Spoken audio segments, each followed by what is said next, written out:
Hello guys, in this video I am going to show you how to export your presentation as a PDF file on the PowerPoint application.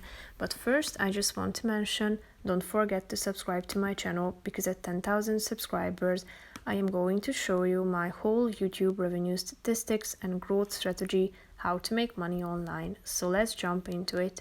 First of all, open the application on your phone. Go to your home page by tapping on the first icon down below, and here you should select a presentation that you would like to work with by clicking on the relevant one.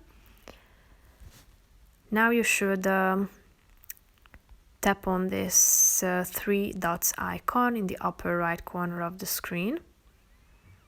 Tap on the export option.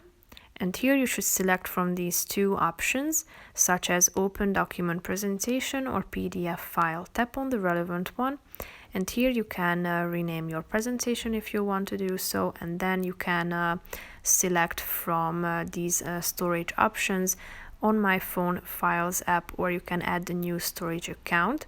So tap on the relevant one and press the button Export in the upper right corner of the screen, thereby exporting your presentation as a PDF file. So now you are done with it. That's pretty much it for this video. I hope you found it helpful. If you did, consider subscribing and see you in the next video. Bye bye.